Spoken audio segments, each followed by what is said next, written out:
Hi everyone, happy Friday.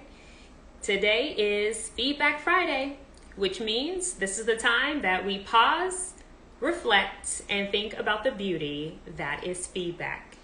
For those of you who I'm meeting for the very first time, my name is Dr. Shanita Williams, and I consider myself a feedback enthusiast because I believe that if we understand how to unpack the beauty of feedback, we truly have the keys to unlocking and unleashing our potential. So tonight we are going to continue our exploration of the feedback experience through the lens of various social identities. So our topic for tonight is really focused in on feedback seeking strategies. So we know feedback's important, but have you really thought about how we seek out feedback? There are two primary ways in which we actually reach out to get feedback from others. The first is called inquiry. Inquiry is simply asking directly, going to the source and asking for input. When we do this with our supervisors, the interesting thing is there's an impact actually on your performance review. So studies have shown that individuals who display the inquiry method, like asking directly for feedback, they actually have higher ratings on their performance reviews, which is quite exciting, right? So that makes sense. If I ask for feedback, I'm probably going to implement that feedback and actually perform better. So there's a direct correlation between asking for feedback and having high performance ratings. If that's not motivation enough to ask for feedback, then I don't know what is. Now, the second form of asking for feedback seeking strategies is called monitoring. Monitoring is really an indirect way of collecting feedback, and it's simply just watching those around you, looking at the social cues, watching how people are responding to your behavior, and you're making inferences about how you're doing by simply watching how people actually respond. The interesting thing about the monitoring method is, as much as it's really powerful, and I encourage people to do it, there's also some drawbacks to it. When you are focused primarily just on monitoring, you don't have like a feedback mechanism or feedback channel to like corroborate what you're seeing. So sometimes you're focused on just interpreting the information on your own. And sometimes we can be wrong, right? I might be observing a behavior and interpret it as, wow, I think they think I'm doing well. When in reality, they may not think I'm doing great at all. Or vice versa. I may think, wow, this is how that person responded to me. I don't know if we have a good relationship. So monitoring is very powerful, but it can also leave you with maybe low quality feedback. So those are the two methods that people pursue to acquire feedback. But what happens when you actually overlay various social identities with this feedback?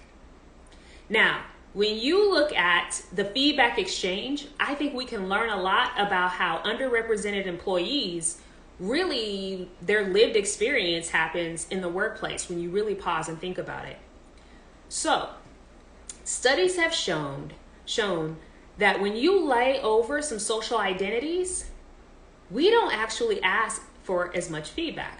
For example, there's a phenomenon called the stereotype threat that comes into play.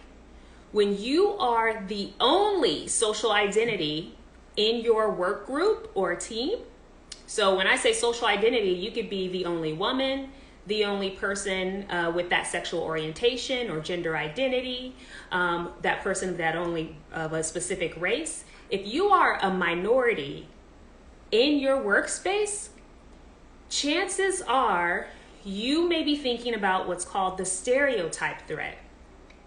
The stereotype threat is basically when you are afraid that your behaviors may reinforce a stereotype of your group based on your own individual behavior. And when you're thinking about the stereotype threat, that increases the risk. There's a lot of risk there. So when it comes to seeking feedback, it is shown when the stereotype threat is at play, when you are the only, you are less likely to ask for direct feedback because you potentially fear that you are confirming a stereotype. Does that make sense? So for example, if I were the only in my space, right? The only Black woman, and in many cases, I'll be honest, I am. The stereotype threat, that fear of confirming a stereotype that others may have about the group, comes into play. If I ask for direct feedback, perhaps I'm thinking, wow, I don't want to look incompetent. I don't want to look like I am insecure. And so studies have shown when people are the only, they don't want to run the risk of being stereotyped and confirming that for a group. Now that's a lot of stress and a lot of pressure to hold on to when you really, really think about it. So studies show that they're not asking for direct feedback. Now remember what I said though, those who ask for direct feedback actually have higher performance ratings on their review. So that's really an interesting phenomenon to think about. If you are in a workplace and you are the only, and you know that chances are you'll get a higher performance rating if you ask for feedback, but because you're the only, you don't want to be stereotyped, so you decide not to ask. Wow, what a polarity that is. So when individuals are the only of their social identity, what they're relying on is that second form of feedback seeking strategies, which is monitoring. And really, instead of saying, hey, I'm going to ask, they say, hey, I don't want to risk being stereotyped or seen as incompetent or incapable. Like, oh, the woman came and asked me for help. I knew she couldn't work the machinery, right? That's a stereotype. So that's why monitoring comes in as the primary source for feedback for some in many cases. Now, I've already told you the impacts of monitoring. When you're monitoring, you're left with your own perception and you might receive low quality feedback. So what is it that we do then if we know that we grow when we have more feedback, but there's a risk there that we want to be thinking about if you feel the stress of the stereotype threat? So here are my recommendations. First, if you are the person who falls into that minoritized population, that minority group, whether it's gender identity, sexual orientation, race, ethnicity, whatever that is, what I want us to really think about is first, our relationship. For me, I think about when I don't ask people for feedback, when I don't feel comfortable asking for feedback, to me, it's a signal that there's a gap in our relationship, in our trust equity. That means I should probably spend more time getting to know the person that I believe has a powerful source of feedback for me so that we have a really healthy relationship, right? So I would say invest in that relationship and give them opportunities to see you and be seen, right? Back and forth. That's really, really powerful. When you are able to develop a relationship, that trust gets there and you are more likely to receive feedback that can help you move forward. And it also gives you the confidence to even ask more directly, regardless of our social identity. Now, the second thing I want us to think about, if you find yourself as the individual who is the only in that group, maybe the only woman, right? The only person with that gender identity, that person with that only race in the room. I want you to think about, I don't want you to even think about, I want to remind you of why you were hired. You were hired because of your knowledge, your skills, and your abilities and your capability. I think sometimes we lose sight of that in the midst of all the things that are going on.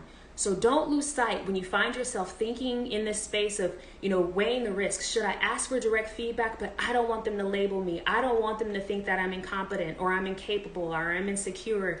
Try to fight through that a little bit and remind yourself of who you are and the amazing skill set that you bring to your space, whatever spaces you're in, okay? That's so important for you to remember. Now, if you are the person who's in a position to give someone feedback and you recognize that based on your relationship, they fall into a minoritized group, right? And it could be a various social identities. Here's a few things that I want you to keep in mind. The first thing I want you to do is to fill the feedback gap. Proactively think about this. Now that you have this knowledge and know that minoritized groups are less likely to ask for direct feedback, you set in the cadence and the structure for providing it often for them. Go ahead and set in a really great cadence. Your one-on-ones, are they happening weekly? Create space for you to give that direct feedback and reduce the stress for the individual to ask. until you develop that really great relationship where both of you feel comfortable giving and receiving feedback. The second thing I want you to do is really lean into that relationship. Studies have shown, right, that there's this thing called the similarity, I can't remember the name of it, but it's a similarity theory where, we build relationships with those who we have something in common with, something that's familiar. When you are sitting across from someone who doesn't look like you, doesn't come from the same geographic location like you. I came all the way from California to New Hampshire, right? I'm meeting a lot of different new people. We have different perspectives. When you know that, then lean into that a little bit more and create space to be curious and learn more about those individuals so that you could develop a good relationship, so you both have free-flowing feedback back and forth. So those are my tips. Keep in mind, there are 2 feedback strategies. You can ask for direct feedback, or you can monitor and take in indirect feedback. But the key is to know that those who ask for direct feedback actually have higher performance ratings. So how do we close the gap? How do we make sure that you, regardless of your social identity, get the feedback that you need to thrive? Hope these tips help you to do so. Thank you so much for your time tonight, and be well until next time.